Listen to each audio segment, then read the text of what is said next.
आज 15 जून है, यानी वो तारीख जब दुनिया ने चीन का घमंड टूटते हुए देखा था, जब हिंदुस्तान के शूरवीरों ने चीन के अतिक्रमण को अपने पराक्रम से ध्वस्त कर दिया था। पिछले साल 15 जून को गलवान में भारत ने चीन को जो सबक सिखाया, उससे चीन की समझ में आ गया कि वाकई ये नया भारत है जो बदला लेना भी जानता है, और इस नए भारत से लड़ने का मतलब है चीन की। आज गलवान में हिंद के शूरवीरों के पराक्रम को 1 वर्ष पूरे हो गए हैं, और इस 1 साल में गलवान से लेकर पेंगोंग तक बहुत कुछ बदल गया है। एलएसी पर भारत के करीब 50,000 शूरवीर चीन की हर चाल का मुंहतोड़ जवाब देने को तैयार है। वहीं रफाल से लेकर सुखोई और तेजस तक गर्जना कर रहे हैं, जिसकी गूंज बीजिंग तक सुनाई देती है। पेंगोंग से चीन के विस्तारवाद वाले तंबू उखड़ गए, तो वहीं कूटनीतिक स्तर पर भी दुनिया चीन के खिलाफ भारत के साथ खड़ी हो गई।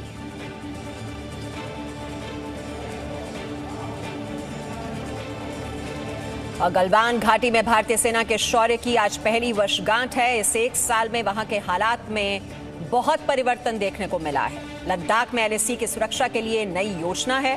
पूर्वी लद्दाख में एक नई डिवीजन तैनात कर दी गई है।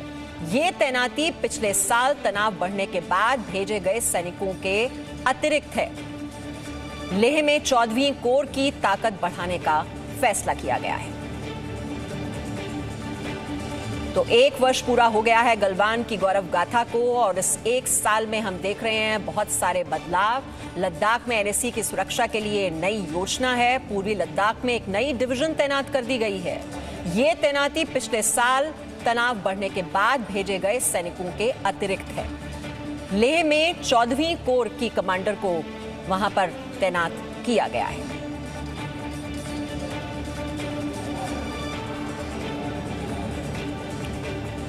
तो एक नई डिवीजन की तैनाती पूर्वी लद्दाख में।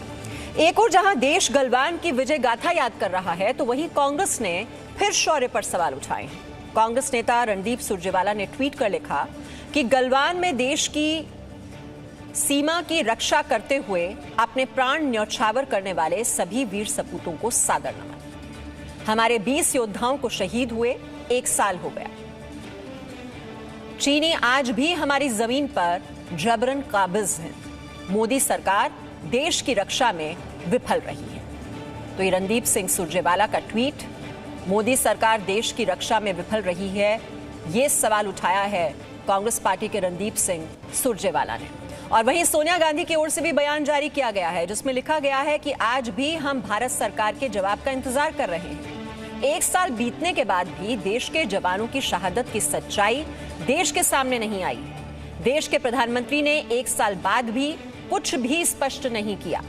कांग्रेस पार्टी ये अपील करती है कि सरकार देश को विश्वास दिलाए और गलवान का सच सबके सामने रखे। तो सच्चाई छिपाई जा रही है, ये आरोप लगाया है सोनिया गांधी ने कि 1 साल बाद भी सच्चाई सबके सामने नहीं है। गलवान में भारत और चीन के बीच खूनी संघर्ष को आज 1 साल पूरा हो गया, लेकिन गलवान में चीन की चालबाजी से सबक लेकर भारत ने कितनी तैयारी की और सीमा पर दुश्मन से निपटने के लिए भारतीय सेना कितनी तैयार है, ये देखिए इस खास रिपोर्ट में।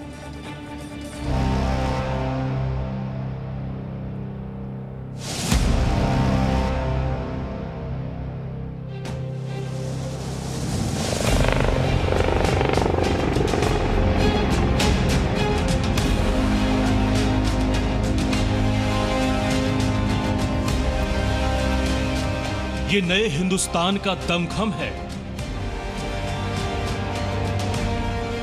ये भारत के वायु वीरों की गर्जना है।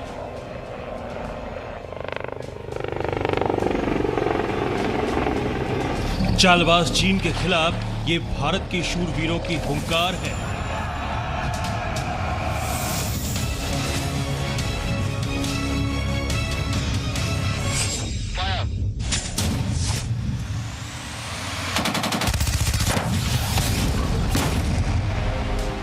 धोखेबाज चीन के लिए यह सख्त संदेश है कि अगर अब हिमाकत की तो अंजाम बुरा होगा, क्योंकि इन तस्वीरों को कोई नहीं भूला। पिछले साल जून की इस झड़प को कोई नहीं भूला। न भूला है कोई हमारे जाबाज सैनिकों के बलिदान को, न भूला कोई गलवान को। जब एक तरफ बुज़दिलों की नापाक फौज थी तो दूसरी तरफ साहस और शौर्य की वीर गाथा थी।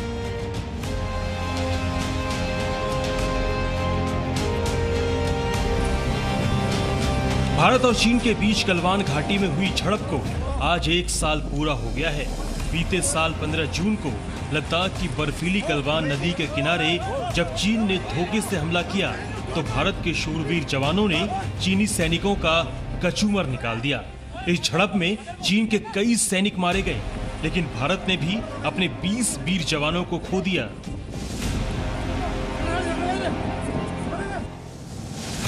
एलएसी पर चालबाज चीन आए दिन धोखेबाजी करता रहा है।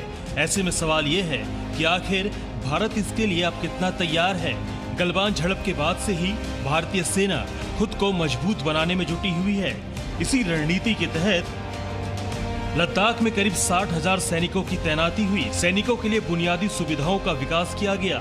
सैनिकों के लिए अत्याधुनिक हथियारों को खरीदा गया। ड्रोन, सेंसर, टोही विमानों से एलएसी पर नजर रखी गई। डीआरडीओ का खास सर्विलांस सिस्टम तैनात करने की योजना। सीमा पर सड़कों के निर्माण में और तेजी। 32 सड़कों का निर्माण भारत चीन की सीमा पर होगा। पेंगोंग झील में नई नावों की तैनाती। इस बीच एलएसी पर तनाव कम करने की कोशिशें भी जारी है। भारत और चीन के बीच कोर कमांडर लेवल की बैठक होती रही है। अब तक 11 दौर की सैन्य वार्ता हो चुकी है। चीन का सामना करने के लिए भारतीय फौज पूरी तरह से तैयार है और लगातार खुद को मजबूत करने में जुटी हुई है। पूरी तरह एक्टिव और लड़ाकू विमानों की तैनाती, राफाल लड़ाकू विमानों की तैनाती, शिनुक हेलीकॉप्टर की तैनाती, अपाचे हेलीकॉप्टर की तैनाती, एलएसी पर तेजस विमान तैनात। भारतीय सेना लद्दाख में चीन के साथ किसी भी स्थिति से निपटने के लिए खुद को बेहतर बनाने में जुटी है। -40 डिग्री तापमान में भी एलएसी पर भारतीय जवानों का जोश हाई है। पिछले 1 साल में लद्दाख में 50,000 से ज्यादा सैनिकों की तैनाती की गई। सेना की खुफिया यूनिट हाई अलर्ट पर है। गलवान झड़प के बाद भारत ने एलएसी पर चीन के प्रति अपने रवैये में बड़ा बदलाव किया है। रणनीतिक चोटियों पर भारत ने कब्जा किया। एलएसी पर सेना की पैनी नजर लगातार बनी है। भारतीय फौज अब चीन की हर हिमाकत का मुंह तोड़ जवाब देने के लिए तैयार है। इसलिए चीन, तुम कान खोलकर सुन लो, अगर छेड़ोगे तो छोड़ेंगे नहीं, क्योंकि ये नया भारत है, ये बदला लेना जानता है। ब्यूरो रिपोर्ट, जी मीडिया।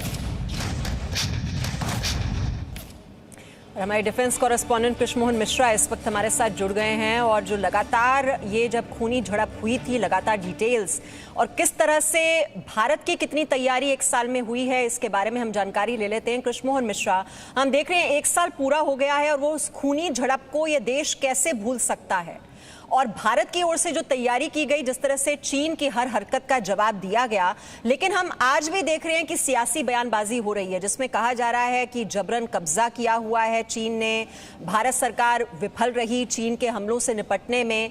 आप बताइए, हालात तब कैसे बिगड़े थे और 1 साल में कितना बदलाव आ चुका है?